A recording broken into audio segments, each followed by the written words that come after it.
Bonjour. Aujourd'hui, dans l'anatomie de l'appareil cardiovasculaire, on va voir l'artère aortique. Voici le plan qu'on va suivre. Après une introduction, on va faire l'anatomie descriptive de l'aorte ou artère aortique. On va voir son origine, trajet et terminaison. Puis on va voir l'aorte thoracique. C'est le segment de l'aorte qui se trouve au niveau du thorax. Son origine, trajet, terminaison, ses rapports ainsi que ses branches collatérales.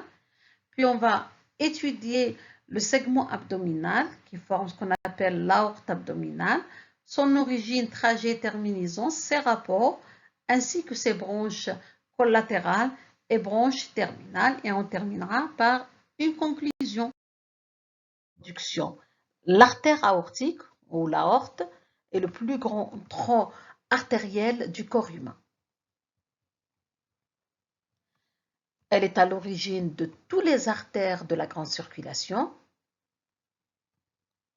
C'est une artère qui sort directement du ventricule gauche, traverse le thorax, puis l'abdomen pour se terminer en regard de la quatrième vertèbre lombaire en se divisant en 3 branches terminales. Les 2 artères iliaques communes et l'artère sacrale médiane. L'aorte, on la divise en 2 segments. Un segment qui est situé dans le thorax qu'on appelle l'aorte thoracique et un segment qui est situé au niveau de l'abdomen, c'est l'aorte abdominale. Anatomie descriptive. L'aorte, son origine, elle sort directement du ventricule gauche par un orifice qu'on appelle l'ostium aortique. Cet orifice, il est fermé par une valve sigmoïde qui elle-même, elle est formée par 3 cuspides, 2 antérieures et une postérieure. Le trajet de l'artère aortique, elle présente 2 segments. Un segment thoracique, c'est l'aorte thoracique, puis elle va traverser le diaphragme pour cheminer dans l'abdomen et ça va être l'aorte abdominale. À ce niveau-là, elle va se terminer en donnant ses branches terminales. L'aorte, après sa naissance, elle aura un trajet ascendant. Elle se dirige en haut, en avant et à droite, formant ainsi l'aorte ascendante. Puis elle va s'infléchir en arrière, décrivant un arc. C'est l'aorte horizontale. L'aorte horizontale à la hauteur de la 4e vertèbre thoracique, elle descend dans le médiastin postérieur, formant l'aorte thoracique descendante. Puis elle va traverser le diaphragme à la hauteur de la 12e vertèbre thoracique. Elle devient ainsi l'aorte abdominale. L'aorte abdominale, elle se termine à la hauteur de la 4e vertèbre lombaire en donnant ses branches terminales. On va commencer par l'étude de l'aorte thoracique. On fera son anatomie descriptive, ses rapports, les différents segments, l'aorte ascendante, l'aorte horizontale et l'aorte descendante, et on terminera par les branches collatérales. L'aorte thoracique, c'est le segment de l'artère aortique qui se trouve au niveau du thorax.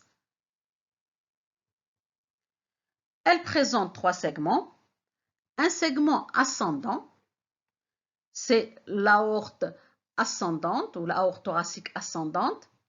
Un segment horizontal, c'est l'arc aortique. Et un segment descendant, c'est l'aorte thoracique descendante. On va commencer par l'anatomie descriptive du premier segment, l'aorte ascendante. L'aorte ascendante, elle fait suite à l'ostium aortique, qui présente une dilatation qu'on appelle le bulbe aortique. Elle a une direction ascendante, en avant et à droite. Elle va décrire une courbe à concavité gauche. L'aorte ascendante ainsi que l'origine du tronc pulmonaire, ils sont à l'intérieur du péricarde, recouverts par le péricarde séreux. Ils sont intrapéricardiques.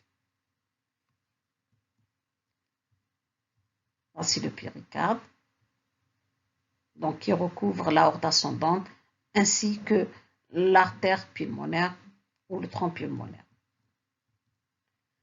L'aorte ascendante, elle se projette en arrière de la première articulation sternocostale gauche. Deuxième segment, c'est l'aorte horizontale. Elle fait suite à l'aorte ascendante. De la naissance du tronc artériel brachiocéphalique jusqu'à la naissance de l'artère subclavière gauche. C'est un segment qui est totalement extra-péricardique. L'aorte horizontale, elle a une direction vers l'arrière et à gauche, donc elle se dirige vers le médiastin postérieur. Elle va décrire une double concavité, une concavité inférieure et une concavité à droite, formant un arc qu'on appelle l'arc aortique. Le troisième segment, c'est l'aorte thoracique descendante. Elle fait suite à l'aorte horizontale en regard de la quatrième vertèbre thoracique, juste après la naissance de l'artère subclavière gauche. Elle a un trajet descendant, vertical descendant en avant de la colonne vertébrale, un petit peu à gauche. Et elle se termine en regard de la 12e vertèbre thoracique après avoir traversé le diaphragme pour devenir l'aorte abdominale.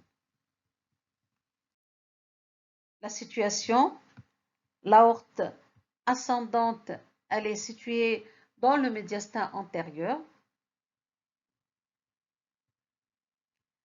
L'aorte horizontale, elle est située dans le médiastin moyen, alors que l'aorte thoracique descendante, c'est l'un des éléments du médiastin postérieur.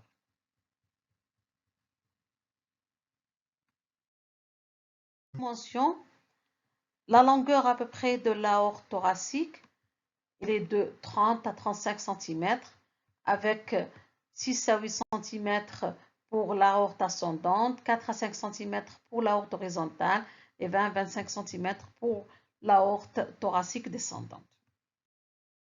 Le diamètre de l'aorte thoracique, à peu près, il varie entre 25 à 30 mm. L'aorte thoracique, elle présente deux dilatations et un rétrécissement. La première dilatation, c'est à son origine. À son origine, au niveau du bulbe aortique, on a trois petites dilatations en regard des cuspides, formant ce qu'on appelait autrefois le sinus de Valsalva. La deuxième dilatation, c'est à l'union de la portion ascendante et la portion horizontale, formant ce qu'on appelle le grand sinus aortique. Un rétrécissement, c'est à l'union donc de l'aorte horizontale et l'aorte descendante. On l'appelait le rétrécissement ou l'isthme aortique de Staël. Ce rétrécissement, c'est la jonction entre le segment mobile qui est formé par le cœur et la crosse de l'aorte et le segment fixe de l'aorte thoracique descendante qui est fixée aux parois du médiastin par les artères intercostales. Les rapports, on va commencer par les rapports de l'aorte ascendante. L'aorte ascendante et le tronc pulmonaire sont intrapéricardiques. Ils sont recouverts par la séreuse péricardique. L'artère pulmonaire ou le tronc pulmonaire, au début, il était en avant de l'aorte, puis se place à gauche d'elle. En avant, l'aorte ascendante entre en rapport avec l'auricule droit. En arrière, on a l'artère pulmonaire droite. Et à droite, on a l'orifice droit du sinus transverse. Les rapports extrapéricardiques de l'aorte ascendante, par l'intermédiaire du péricarde fibreux, l'aorte ascendante répond en avant au thymus chez l'enfant et plus en avant le sternum. À droite, on a la veine cave supérieure et le nerf phrénique droit. À gauche, le plexus cardiaque, le ganglion cardiaque de Wisberg. Et latéralement et à distance, la face médiastine du poumon, recouverte par la plèvre médiastinale. Les rapports de l'aorte horizontale. L'aorte horizontale, elle passe au-dessus de l'artère pulmonaire et la branche souche gauche. Elle reste liée à l'artère pulmonaire gauche par le ligament artériel de Bottal. L'aorte horizontale présente 4 faces.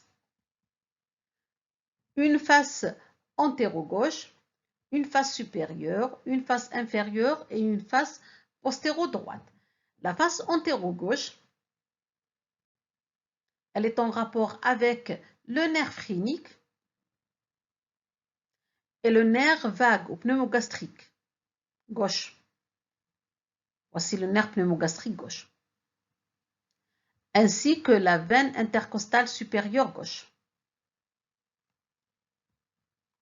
Donc voici les 3 éléments de rapport, le nerf phrénique gauche, le nerf pneumogastrique gauche et la veine intercostale supérieure gauche.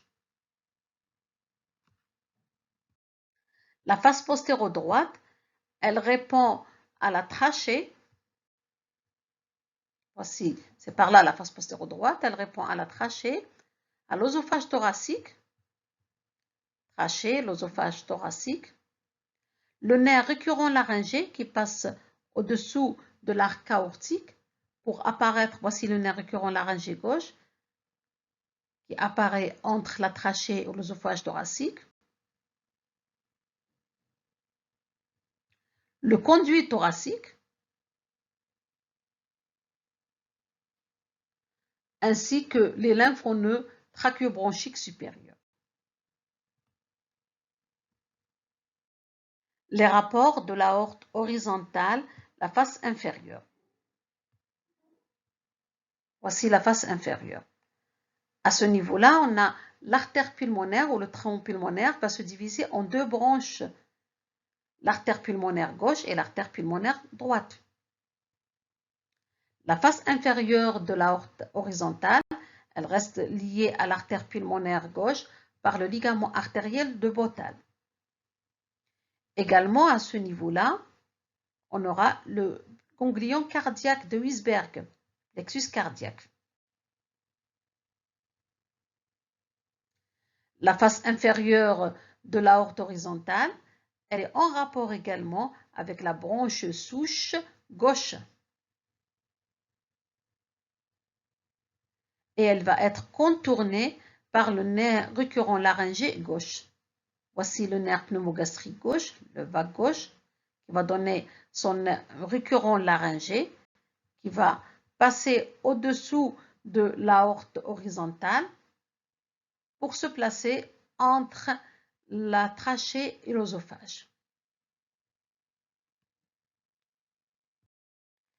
Les rapports de la face supérieure de l'aorte horizontale, elle est barrée par le tronc veineux brachiocéphalique gauche.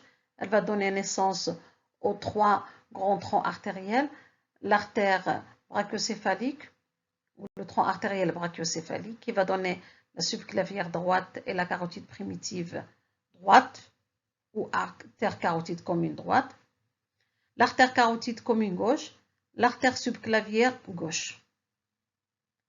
Également, cette face supérieure, elle va répondre à la chaîne lymphatique médiastinale antérieure transverse et au triangle vasculaire prétrachial, ainsi que le quadrilatère vasculaire latérotrachial. Les limites du triangle vasculaire prétrachial, il est limité en haut par le tronc veineux brachiocéphalique, à gauche par l'artère commune gauche, à droite par le tronc artériel brachiocéphalique, en bas par la face supérieure de l'aorte horizontale.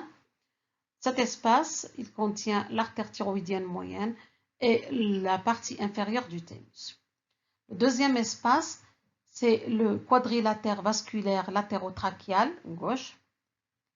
qui est limitée en haut par la veine intercostale supérieure gauche,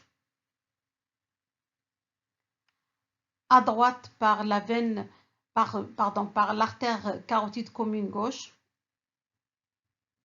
à gauche par la subclavière gauche, l'artère subclavière gauche, et en bas par la face supérieure de l'aorte horizontale. Voici le quadrilatère vasculaire latérotrachial. À ce niveau-là, on a le croisement du nerf phrénique gauche et du nerf vague gauche. Les rapports de l'aorte descendante.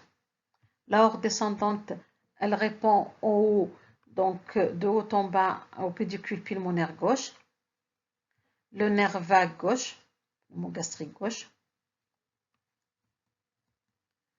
En arrière, l'aorte descendante, elle répond à la colonne vertébrale, le rachis thoracique, ainsi que l'hémiazygos accessoire et le nerf grand splanchnique gauche.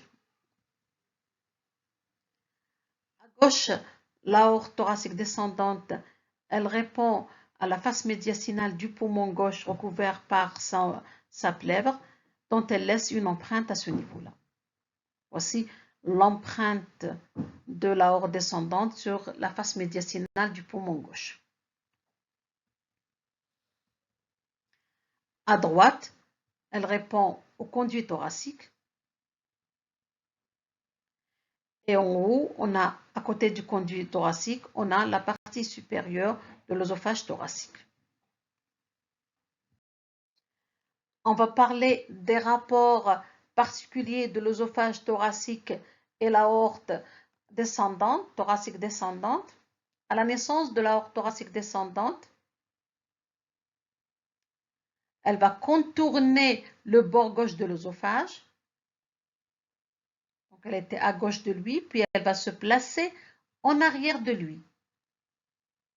Les deux organes sont en rapport intime, solidaires l'un à l'autre par l'intermédiaire du tractus musculo-fibreux, formant ce qu'on appelle le muscle aortico-œsophagien de Treitz. En bas, l'aorte et l'œsophage s'éloignent l'un de l'autre, permettant à un cul-de-sac peu profond de la plèvre de s'amincir dans cet espace, créant un cul-de-sac interaortico-œsophagien. Les branches collatérales de l'aorte thoracique. L'aorte thoracique, elle va donner des branches constantes et des branches inconstantes. Les branches constantes, l'aorte ascendante, elle va donner les deux artères coronaires, la droite et la gauche, qui vont vasculariser le cœur. L'aorte horizontale, elle va donner les trois grands troncs artériels, qui sont l'artère brachiocéphalique, qui elle-même, elle va donner l'artère subclavière droite et l'artère carotide commune droite, l'artère subclavière gauche et l'artère carotide commune gauche. Pour les branches inconstantes, on a l'aorte ascendante, elle va donner les artères graisseuses de Vieux-Sens. L'aorte horizontale, elle donne naissance à l'artère thyroïdienne moyenne de Neubauer ou l'artère thyroïdienne Emma. Et parfois, cette aorte horizontale, elle peut donner naissance aux artères bronchiques et aux artères œsophagiennes. L'aorte descendante, thoracique descendante, elle va donner des branches viscérales et des branches pariétales. Les branches pariétales, ce sont les artères intercostales, les 9 dernières artères intercostales. Elle va donner également les artères phréniques supérieures qui sont dessinées au diaphragme. Les branches viscérales, ce sont les artères bronchiques pour les branches souches, les artères œsophagiennes en nombre de 2 à 4, ainsi que les artères médiastines. Maintenant, on va étudier l'aorte abdominale. On va faire son anatomie descriptive, ses rapports, ses branches collatérales, Ainsi, on va terminer par les branches terminales. L'aorte abdominale. L'aorte abdominale, c'est le segment de l'artère aortique qui fait suite à l'aorte thoracique après avoir traversé l'orifice diaphragmatique de l'aorte. Donc, elle est située au niveau de l'abdomen. C'est une artère qui va vasculariser les organes intra-abdominaux ainsi que les organes pelviens. Également, c'est une artère donc, de passage pour les membres pelviens.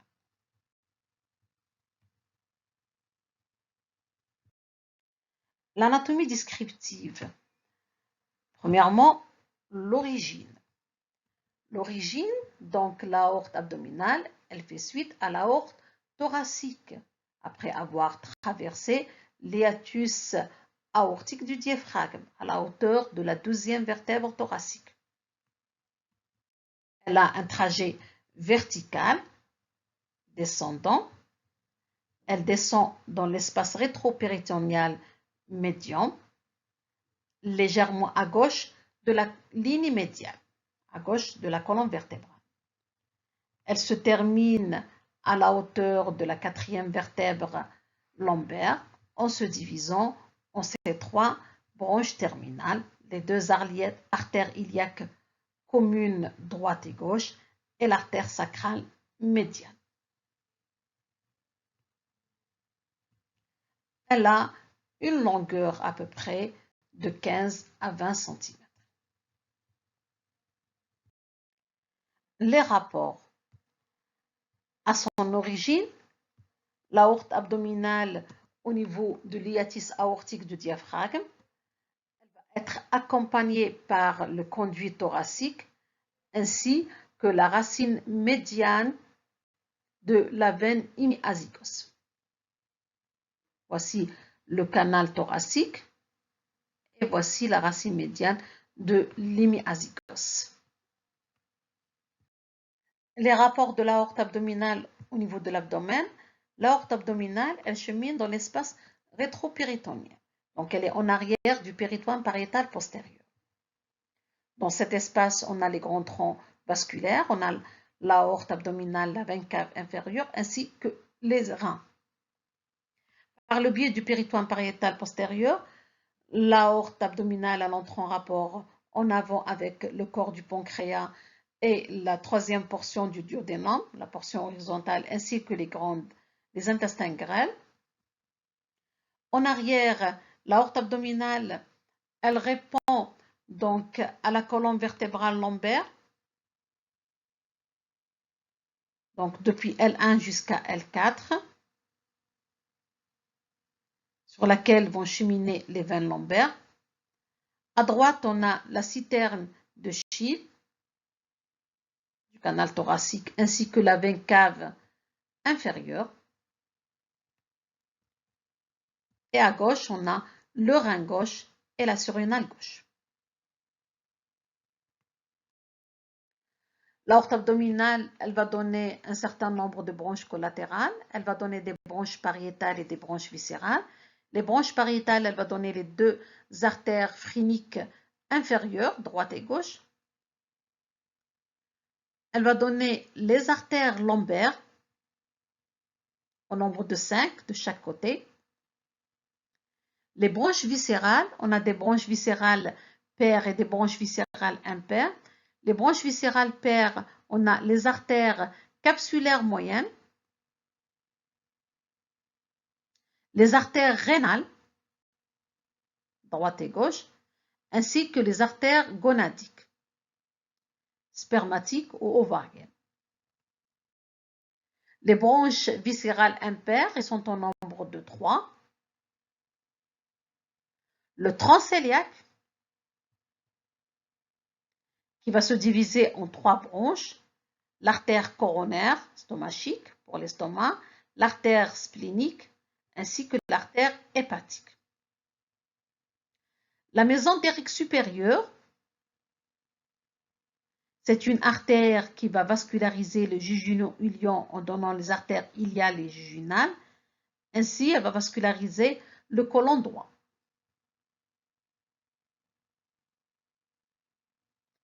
L'artère mésentérique inférieure, C'est une artère qui va vasculariser le côlon gauche ainsi que le rectum. L'aorte abdominale, elle se termine à la hauteur de la 4e vertèbre lombaire en se divisant en 3 branches terminales. Les 2 artères iliaques communes, droite et gauche, et l'artère sacrale médiane. Chaque artère iliaque commune, elle va se diviser en 2 branches terminales. L'artère iliaque interne ou artère hypogastrique qui va vasculariser le petit bassin et l'artère iliaque externe, une artère de passage pour le membre inférieur qui va donner les artères, chaque artère iliaque externe va donner l'artère fémorale qui va vasculariser les membres pelviens. En conclusion, l'artère aortique, c'est le grand tronc artériel qui est à l'origine de toutes les artères de notre corps.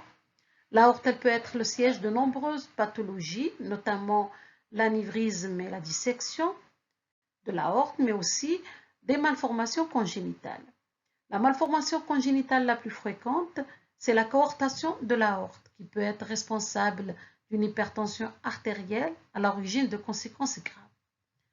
Il faut savoir, vu le siège de l'aorte thoracique au niveau du médiastin ou au niveau du thorax, la pathologie de l'aorte thoracique est considérée comme grave, avec un très haut risque opératoire. L'étude anatomique permet une bonne interprétation des signes cliniques ainsi que des examens paracliniques. Et par conséquent, une meilleure approche du diagnostic et thérapeutique. Je vous remercie.